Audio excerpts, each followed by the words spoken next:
მოგესალმებით ქალბატონებო და ბატონებო, ძვირფასო რაგბის გულშემატკივრებო, მოგეხსენებათ, რომ დიდი 10-ის პლეი-ოფი დაიწყო. გასულ უქმეებზე ორი შეხვედრა გაიმართა, რომელთა მიმოხილვასაც ახლა გთავაზობთ. პირველი მათგანი შედგა ფოთში, სადაც ბათუმმა ბოლნისის ყოჩებს უმასპინძლა.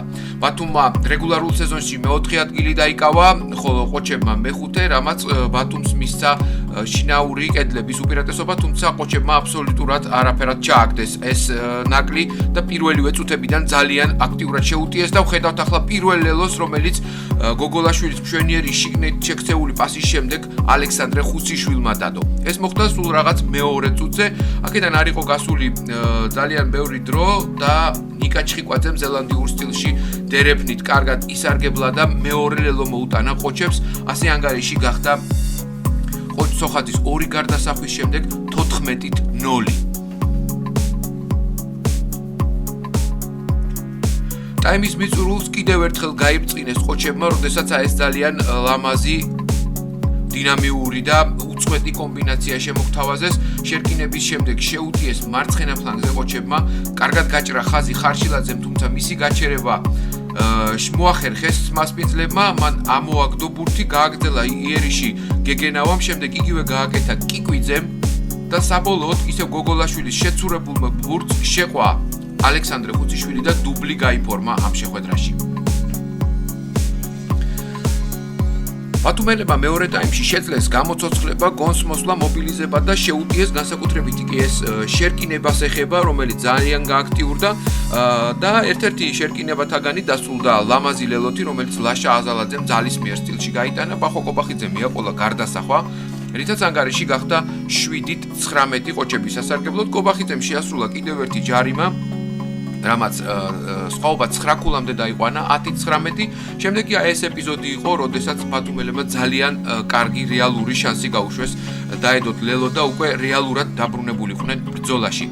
აქ ჯიმშელაძის შეცურება, ორი მოთამაშე გარბის აბსოლუტურად ცარიელი ლელოს მოედნისკენ და ვერ ახერხებენ იმას, რომ ერთ-ერთი მაინც დაეუფლოს ამ ბურთს და დაამიწოს ჩატვრის მოედანში. ასე გაუშვეს ცხელიდან შანსი ბათუმელებმა, შემდეგ მოიპოვეს ჯარიმის დარტყმის უფლება, რომელიც გაგზავნეს კარისკენ და დაახლოებით მატჩის დასრულებამდე 4 წუთით ადრე ბახო კობახიძემ სხვაობა შეამცირა 6 ქულამდე. ეს კი იმას ნიშნავდა, რომ ერთი გარდასახული ლელო უკვე ბათუმს მოაგებინებდა ამ შეხვედრას. თუმცა ამ საქმიდან აღარ გამოვიდა არაფერი, უკანასკნელი წამები ყოჩების უპირატესობით მიმდინარეობდა და საბოლოოდ თემურ სოხაძემ არეგნი დარტყმით დააფიქსირა კიდეც საბოლოო ანგარიში, 22-10 გაიმარჯვა ყოჩებმა და გავიდა მომდევნო ეტაპზე. შეგვიძლია მოვისმინოთ კაპიტნების კომენტარები. დავიდანვე ცოტა ცუდად დავიწყეთ რა, ინდივიდუალურად ვაგებდით პოზიციებს და ინდივიდუალურად წავაგეთ რა, ერთ-ერთში ბოჭვაზე იყო აქ არის აქ საუბარი და ვაჯობეს თავიდანვე და წინ წავიდნენ და მე მეორე ტაიმში ცოტა მობილიზება გქონდა, მაგრამ დრო აღარ გვიყო ჩემი აზრით და რაღაცა მაინც გამოსტილების ხარჯზე გვაჯობა რა ყოჩებმა, მაინც უფრო მეტი გამოსტილი მოთამაშე ყავთ ჩემი აზრით და ამ გამოსტილებით ამტკიცეს რა ეს. გეგმაში რა თქმა უნდა ქონდა თავიდანვე კარგი თამაში და უპირატესობის მოპოვება ქონლების მოხვეჭა.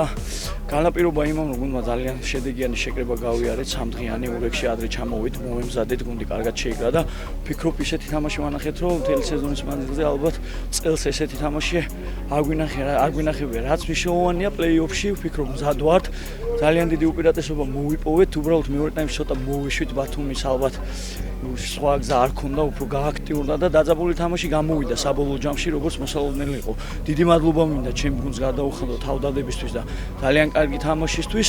მადლობა ბათუმის გუნდს კარგი თამაშისთვის და მომავალ სეზონისთვის წარმატებებს უსურვებდა. ყოჩებს კიდე წინ ვფიქრობ დიდი გზა გვაქვს და ვიმედოვნებ, რომ ფინალამდე მივახცევთ. ყოჩების მეტოქე პლეი-ოფის მომდევნო ეტაპზე უნდა გარკვეულიყო მეორე დღეს კვირის მატჩი, როდესაც ავჭალის სტადიონზე ერთმანეთს დაუპირისპირდნენ ჯიქი და აია. ჯიქმა უკეთესი სატურნირო მდგომარეობა მოიპოვა რეგულარულ სეზონში, მესამე და მეექვსე გუნდს საკუთარ მოედანზე დაუპირისპირდა. დაუპირისპირდა.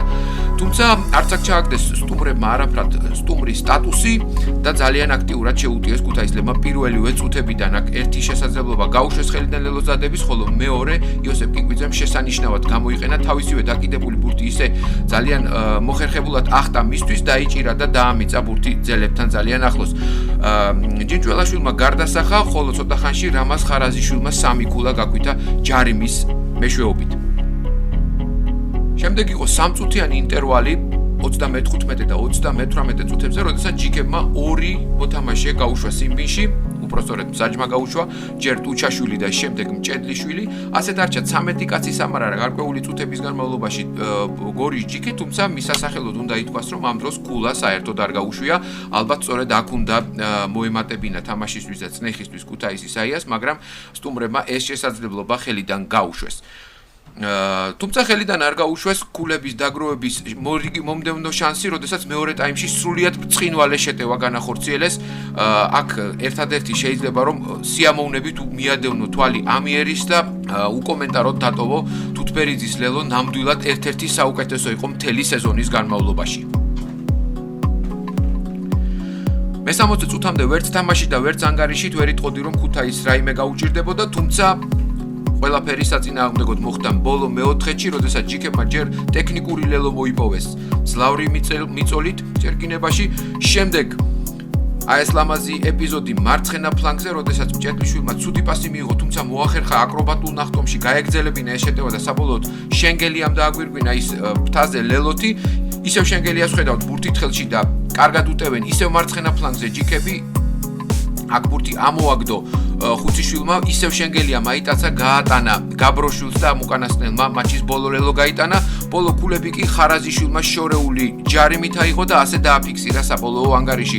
25-14 გაიმარჯვა ჯიქმა და სწორედ ყოჩებს დაუპირისპირდება პლეი-ოფის მომდევნო ეტაპზე. ჩვენ კი შეგვიძლია ამ მატჩის მონაწილე გუნდების კაპიტნების აზრი მოვისმინოთ. რავი, ჩვენ უფრო რაგში მეტი შეცდომები ქონდა. ავიგეთ ჯარიმები და მაგის საშუალებით ფეხით და სამხურიანი ქულებით გავიდნენ წინ. ბოლოს ერთი პატარა შეცდომები ქონდა. აუჩვენა გადაგვეტანა ბურთი, მაგრამ შეძლით და მივიღეთ სანოს. ალბათ ძლიერმა მოიგონა უნუსავთ სტანდარტს. ჩვენთვის ლევანდელის სეზონი დასრულებულია, პლეი-ოფში გასვლა მოახერხეთ. მომავალ სეზონში რა იქნება თქვენი გზა და როგორ შეაფასებთ მოკლედ ლევანდელის სეზონს? რავი, მომავალ სეზონს ჯერჯერობით ვერ გეტყვით რა მოხდება. არ ვიცი რა შეიცვლება ქუთაისში და რა შეეხება ამ წელს.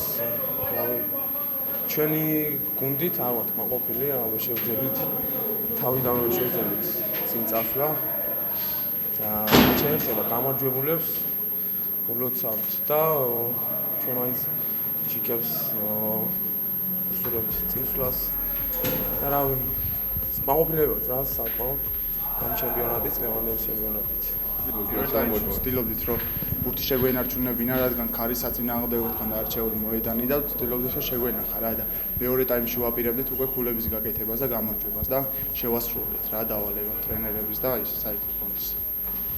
შემდეგი თამაში უკვე ბოლნისის ყოჩებთან გიწევთ, როგორ ფიქრობთ, უფრო რთული მეტოქია ყოჩები ვიდრე ქუთაისის აია თუ არა თქვენთვის ლევანდელი გამოცდილებიდან გამომდინარე? ეგრე ვერ ვიტყვი, იმიტომ რომ წელს ისეთი დაზარალი ჩემპიონატია, ვერ გაიგებ. რავი, რომელიც ძლიერია, ყველა მზად არის და ყველა მომზადებული არის რა და ვერ გაიგებ. გილოცავთ კიდევ ერთხელ წარმატებებს გისურვებთ.